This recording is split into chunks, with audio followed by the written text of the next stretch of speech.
Hello Crusaders, and welcome back to another video. Thank you so much for clicking on this video. Today we are going to be talking about a certain game that was released and revealed at E3 this year called the Spyro Reignited Trilogy. I am so excited for this game, and that's what we're going to be getting into today. Meanwhile, in the background, you will be watching a little tidbit of my Crash Insane Trilogy gameplay.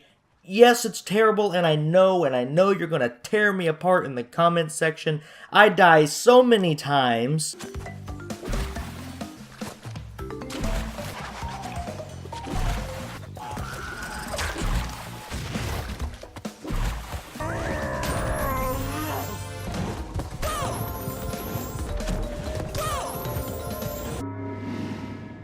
Game over.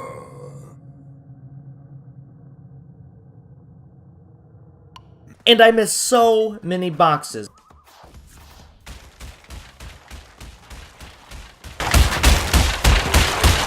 I understand I'm a complete pleb, scrub, noob, whatever you want to call me. I know that that is what I am. This game seems a whole lot more difficult than it did when I was a kid. Maybe it was because I no-lifed these kinds of games all day, every day, and so I got a lot of practice in.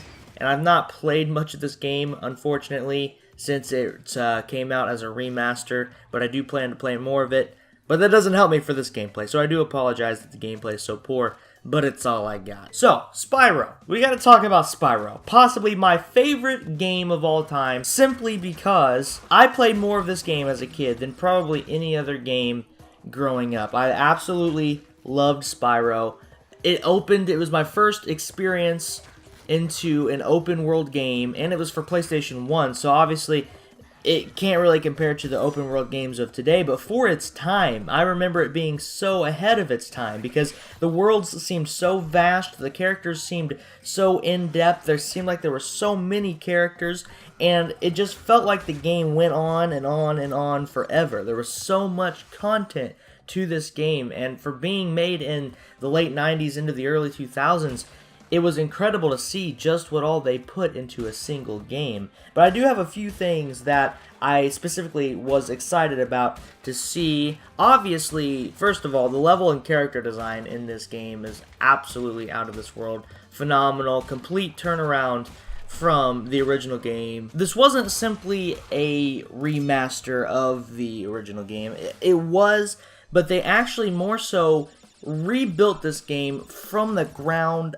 up, and that made me so excited to hear. It wasn't just a simple copy and paste into modern day graphics. They tore the game down and rebuilt it, restructuring the level design. They put a lot more attention to detail into the game that wasn't previously there. Obviously, they were a lot more limited on the PlayStation 1, but now with the PlayStation 4, it seems like the sky is the limit, because the graphics between 1998 and 2018 have just blown up, and what we can do with CGI and technology these days far surpasses anything that was possible back in the late 90s, and because of that, they're able to do so much more when they go back and remaster these classic games. So because of that, it's really benefited us as gamers, and especially those who have been super fans of those classic games such as Crash and Spyro, and they have really made this game look absolutely phenomenal. I really suggest that if you've not seen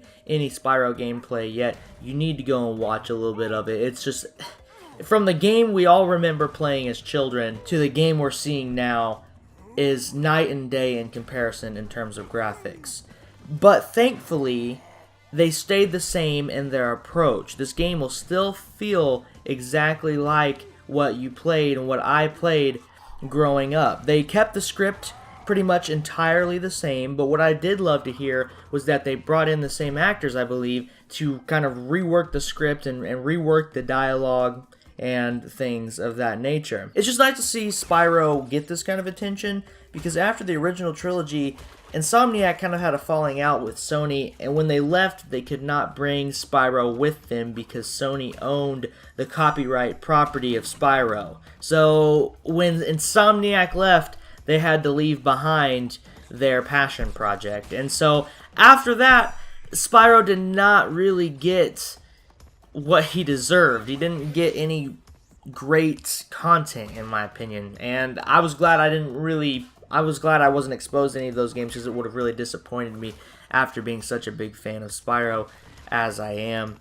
But that's pretty much all I have for today. I've just been super excited to see this game finally in production. I've been wanting Spyro Remastered for the newest console for a very, very long time, and I'm finally getting it. I'm so excited. I literally cannot believe it. So thank you all so much for watching. Let me know if you guys are excited for Spyro, and also let me know down in the comments what other games you guys were excited to see at E3, and what games you're wanting to try out first as soon as they release. Thank you all so much for clicking on this video. It does mean so much to me. I will be covering more news on Spyro leading up to its launch day. And I am definitely doing a walkthrough of all 3 games when the trilogy releases. There's no way I'm not doing that. So please stay tuned for that. If you're excited to see that, you can't wait to see that, and you want to see me play these games later on this year when they come out, please don't hesitate to subscribe, like this video, turn notifications on, all that jazz. You know the drill. I would really appreciate it if you guys did that. Thank you all so much for watching. Go and have an awesome day. Be blessed.